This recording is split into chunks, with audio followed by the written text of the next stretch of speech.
যুবক ছেলে যুবতী মেয়ের সঙ্গে প্রেম করে বাড়ি থেকে পালাতো।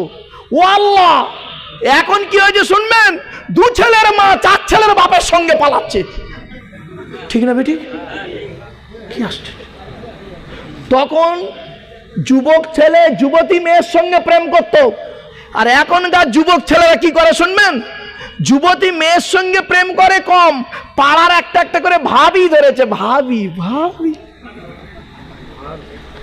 খবরদার নয়। ও এই যুবকগুলো বুঝতে পারছে ও আজ। ও এলো কি বাড়ি যাচ্ছে? বাবা বাড়ি যাচ্ছেন নাকি? আসবে আসবে আসবে, চলেন। এরপরে অসুবিধা হচ্ছে, আর একটু হবে না, বন্ধ করে দেবো। চলেন এবারে আসছি। তাহলে কটা হলো? 3টে বাপেরা, 3টে। ভালো করে শুনে নিন, এগুলো জেকে বেড়ে নিন। 1 নাম্বার, নবীজি বললেন ওই মেয়েদের প্রতি আল্লাহর গজব যে সমস্ত মেয়েরা স্বামীর সঙ্গে যখন কথা বলে মেজাজ দিয়ে কথা বলে। 2 নাম্বার হলো ওই মেয়েদের প্রতি আল্লাহর গজব যে সমস্ত মেয়েরা স্বামীর দুর্নাম বদনাম অন্যের কাছে করে বেড়ায়। 3 নাম্বার হলো ওই মেয়েদের প্রতি আল্লাহর গজব যারা স্বামী থাকতে অন্য ছেলের সঙ্গে জেনায় লিপ্ত হয়। 4 নাম্বার হলো ওই মেয়েদের প্রতি আল্লাহর গজব যে মেয়ে ছেলে স্বামীর বিছানা ছেড়ে দিয়ে অন্য বিছানায় রাত কাটায়। কিছু বুঝতে পারছেন আমার ওয়াজ?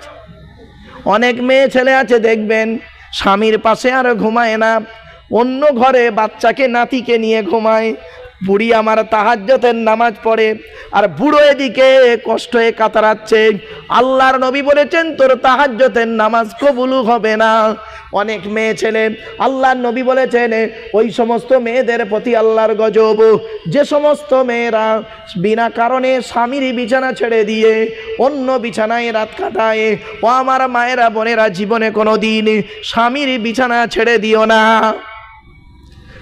5 নাম্বার, নবীজি বললেন ওই মেয়েদের প্রতি আল্লাহর গজব পড়বে যে সমস্ত মেয়েরা করে কি, স্বামীর পরিবারের সঙ্গে খারাপ আচরণ করে। স্বামীর পরিবারকে, স্বামীর বাপ, স্বামীর মা, স্বামীর ভাই, স্বামীর বোন, তাদেরকে দেখতে পারেন। অনেক মেয়ে ছেলে আছে দেখবেন স্বামীকে খুব ভালোবাসে, শ্বশুর শাশুড়ির মোটে দেখে না। ওই মেয়েদের প্রতি আল্লাহর গজব পড়বে। ও যত নামাজ পড়ুক, রোজা রাখুক, হজ করুক, ওই মেয়েদের প্রতি আল্লাহর গজব পড়বে। ও আমার মায়েরা বোনেরা, জীবনে কোনোদিন শ্বশুর শাশুড়িকে ঘৃণা করো না। জীবনে কোনোদিনই ননদ দেওর ভাসুরকে কোনোদিন অভক্তি অশ্রদ্ধা অস্নেহ করো না, আল্লাহর গজব তোমার উপরে পড়ে যাবে।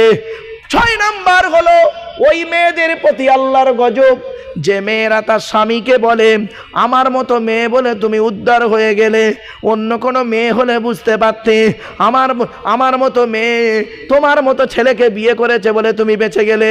শুধু তাই নয়, আমার তোমার পছন্দ ছিল না, আমার বাপ আর মায়ের কথায় আমি বিয়ে করে ফেলেছি, তোমার পাল্লায় পড়ে আমার জীবনটা নষ্ট হয়ে গেছে, তোমার পাল্লায় পড়ে আমার জীবন শেষ হয়ে গেছে। যে মেয়ে ছেলে এই কথাগুলো বলে আল্লাহর গজব পড়বে তাদের উপরে। কেন জানেন? জন্ম মৃত্যু বিবাহ সব আল্লাহর তরফে সেটিং করা আছে। ঠিক না বেটি?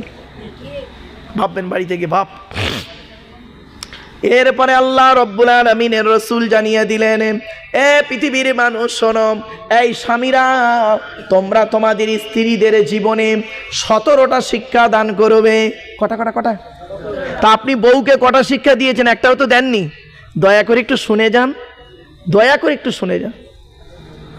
মাশাআল্লাহ বাবা, পীরের আওলাদ আসছে, একটু তাজিমান দাঁড়িয়ে যান। নারায়ে তাকবীর, নারায়ে তাকবীর।